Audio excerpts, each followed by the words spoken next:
शीतला सप्तमी व्रत कथा। यह कथा बहुत पुरानी है। एक बार शीतला माता ने सोचा कि आज देखूं धरती पर मेरी पूजा कौन करता है, कौन मुझे मानता है। यही सोचकर शीतला माता धरती पर राजस्थान के डुगरी गांव में आई और देखा कि इस गांव में मेरा मंदिर भी नहीं है, ना मेरी पूजा है। माता शीतला गांव की गलियों में घूम रही थी। तभी एक मकान के ऊपर से किसी ने वचाल का उबलता पानी फेंका। वह उबलता पानी शीतला माता के ऊपर गिरा, जिससे शीतला माता के शरीर में छाले फपोले पड़ गए। शीतला माता के पूरे शरीर में जलन होने लगी।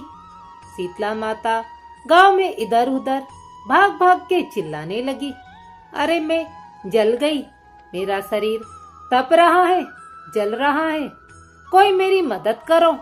लेकिन उस गांव में किसी ने शीतला माता की मदद नहीं करी। वही अपने घर के बाहर एक कुमारन महिला बैठी थी।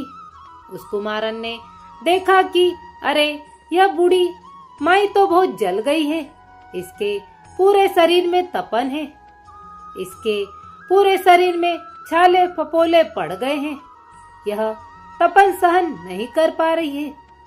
तब उस कुमारन ने कहा, हे माँ, तू यहाँ आकर बैठ जा, मैं तेरे शरीर के ऊपर ठंडा पानी डालती हूँ।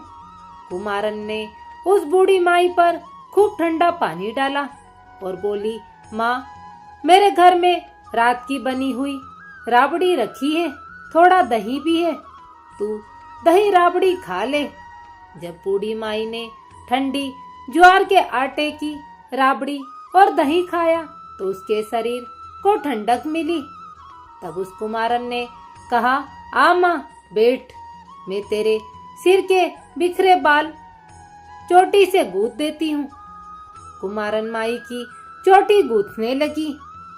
तभी अचानक कुमारन की नजर उस बूढ़ी माई के सिर के पीछे पड़ी तो कुमारन ने देखा कि एक आंख बालों के अंदर छिपी है। यह देखकर कुमारन डर के मारे घबराकर भागने लगी। तब उस बूढ़ी माई ने कहा, रुक जा बेटी, तू डर मत, मैं कोई भूत प्रेत नहीं हूँ, मैं शीतला देवी हूँ। मैं तो इस धरती पर देखने आई थी कि मुझे कौन मानता है, कौन मेरी पूजा करता है। इतना कहकर माता चार भुजा वाली, हीरे आभूषण पहने, स्वर्ण मुकुट धारण किए अपने असली रूप में प्रकट हो गई। माता के दर्शन कर कुमारन सोचने लगी, अब मैं गरीब इस माता को कहाँ बिठाऊं। तब माता बोली, बेटी तू किस सोच में पड़ गई है। तब उस कुमारन ने हाथ जोड़कर आंखों में आंसू बहते हुए कहा, माँ, मेरे घर में तो चारों तरफ दरिद्रता बिखरी हुई है, मैं आपको कहाँ बिठाऊं। मेरे घर में ना तो चौकी है, ना बैठने का आसन है। तब शीतला माता प्रसन्न होकर उस कुमारन के घर पर खड़े हुए गधे पर बैठकर एक हाथ में झाड़ू, दूसरे हाथ में डलिया लेकर कुमारन के घर की दरिद्रता को झाड़कर डलिया में भरकर फेंक दिया और उस कुमारन से कहा, बेटी, मैं तेरी सच्ची भक्ति से प्रसन्न हूँ, अब तू जो मांगेगी मैं तुझे वरदान दूंगी।